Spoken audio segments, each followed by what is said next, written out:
Baik, Assalamualaikum warahmatullahi wabarakatuh. Perkenalkan, nama saya Muhammad Edison Daimawan. Saya berasal dari Fakultas Kesehatan Masyarakat Universitas Sadulako, Angkatan 18, tambuk saya P1011807. Kali ini teman-teman saya akan mengedukasikan tentang malaria. Apa sih itu malaria dan perbedaannya malaria dan DBD apa? Mari kita kupas. Malaria dan DBD adalah suatu penyakit yang disebabkan atau difaktori oleh satu jenis hewan yang sama. DBD atau demam berdarah disebabkan oleh virus dengue dan ditulari oleh nyamuk Aedes aegypti. Sedangkan malaria adalah suatu penyakit yang disebabkan oleh Parasitoplasmadium yang ditulari oleh nyamuk Anopheles sp betina yang terinfeksi. Bedakan teman-teman, dari segi nama latin dan jenis dan nama penyakitnya berbeda. Tapi teman, kita tidak membahas dua penyakit tersebut, kita hanya membahas satu penyakit, yaitu adalah malaria. Dan teman-teman ketahui bahwa ada 430 jenis Anopheles sp tersebar di seluruh dunia, dan hanya 30-40 jenis nyamuk Anopheles yang dapat menyebabkan malaria. Dan teman-teman ketahui bahwa nyamuk Anopheles itu menggigit atau menghisap darah manusia pada malam hari. Dan yang menggigit manusia itu adalah sebagian besar yang menggigit manusia atau menghisap darah manusia itu adalah betina. Kenapa sih betina yang sebagian besar menghisap darah manusia? Karena nyamuk Anopheles sp betina itu memerlukan nutrisi di dalam darah untuk bertelur, teman-teman. Dan teman-teman ketahui bahwa ada 4 jenis Anopheles yang secara berturut-turut menggigit atau menghisap darah manusia. Yang pertama adalah Anopheles sundaicus, Anopheles gambiae, Anopheles freeborni, Anopheles dair. Ya, 4 jenis ya teman-teman. Ada 4 jenis memang yang dapat menyebabkan penyakit malaria tersebut, teman-teman. Oke teman-teman, tadi kita sudah bahas tentang vektornya atau nyamuknya atau Anophelesnya. Sekarang kita masuk dalam agen yang dapat menyebabkan penyakitnya atau parasitnya. Di dalam buku biologi, teman-teman, kita pasti kenal yang namanya taksonomi atau mengklasifikasi makhluk hidup. Di dalam taksonomi itu ada yang namanya dunia protista, teman-teman. Di dalam dunia protista terdapat 5 kelas. Yang pertama amoeba, flagellata, silata, alga, dan sporozoa. Dan Parasitoplasmadium tergabung atau masuk ke dalam sporozoa.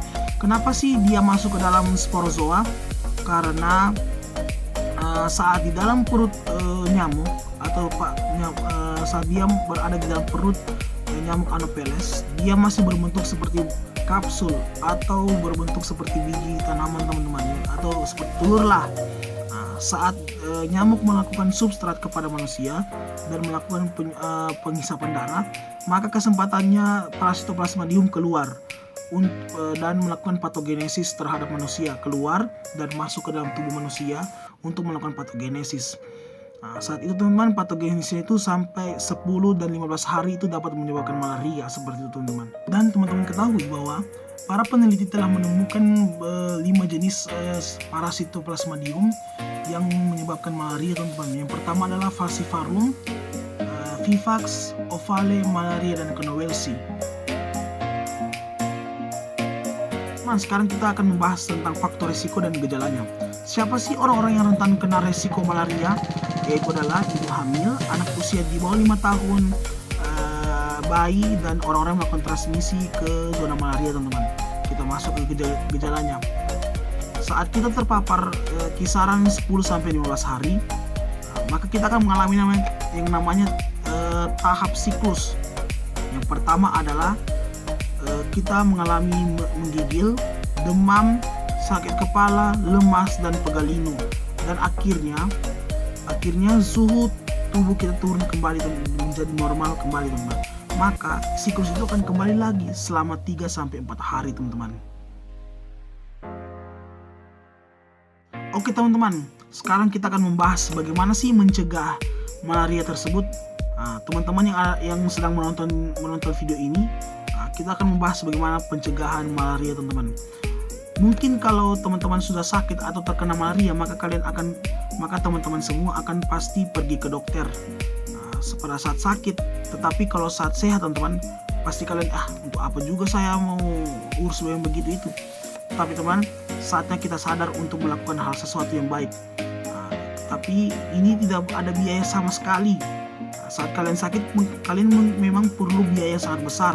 Tetapi pada saat kalian sehat, kalian tidak perlu biaya sama sekali saat kalian masih sehat, teman-teman. Cara pencegahannya itu adalah menggunakan satu sistem, yaitu adalah 3M 1 plus. 3M plus namanya. Kita membahas yang pertama adalah 3M-nya. Apa sih 3M itu? Menguras, mengubur, dan mendaur. Saat teman-teman semua yang memiliki tempat atau gudang yang dan barang-barang sangat banyak atau saat sudah tidak dipakai lagi, saat itu teman-teman dibersihkan, dibuang, didaur, ataupun dikubur, teman-teman.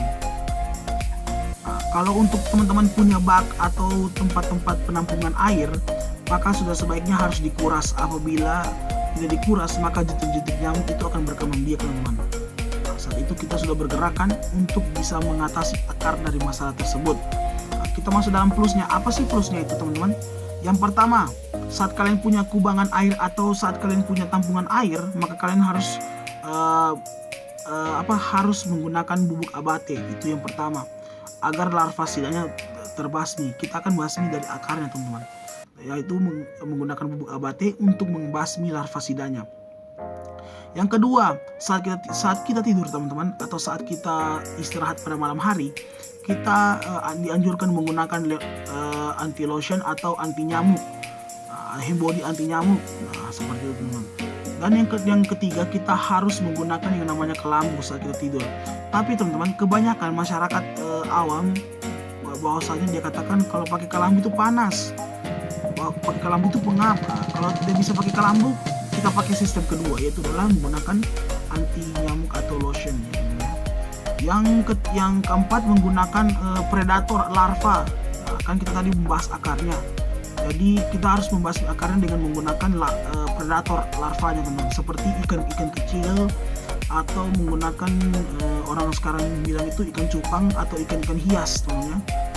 Yang kelima itu adalah menggunakan tanaman pengusir nyamuk atau lavender. Kan baunya yang tidak disukai oleh nyamuk seperti itu, ya. Yang keenam adalah janganlah merokok ke dalam rumah, teman-teman. Itu sangat berpengaruh karena kesehatan itu sangat penting. Janganlah kita merokok ke dalam rumah, teman-teman, ya. Yang ketujuh itu adalah mengatur cahaya masuk ke dalam rumah agar sudut-sudut di rumah kita yang sangat gelap itu dapat terkena sinar matahari agar nyamuk tidak bersarang di situ, teman-teman, seperti itu. Oke, teman-teman, sekarang kita akan membahas apa sih peran petugas kesehatan masyarakat dalam pencegahan malaria ini. Di depan teman-teman, saya telah melakukan edukasi kepada teman-teman semua yang telah menonton video ini. Dengan edukasi, teman-teman, saat ini saya mengajarkan teman-teman bagaimana sih mencegah malaria tersebut dengan cara tidak membayar, dengan cara gratis, dan kalian harus mampu dan mau untuk mencegahnya. Dengan cara saya ajarkan kalian dan saya edukasi kepada teman-teman semua yang telah menonton video ini.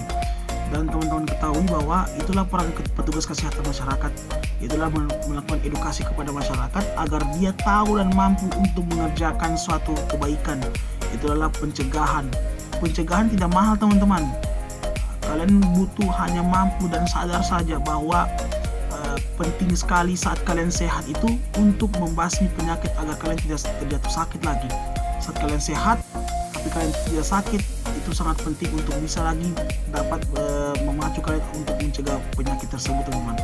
Yang kedua, tugas kami adalah mengadvokasikan kepada pembuat kebijakan agar menyiapkan sarana kepada masyarakat yang terkena malaria, teman-teman, seperti menyiapkan fogging atau membagikan kelambu di setiap rumah-rumah yang terkena penyakit malaria, teman-teman, seperti itu. Itulah tugas kami, teman-teman, sebagai promotor kesehatan.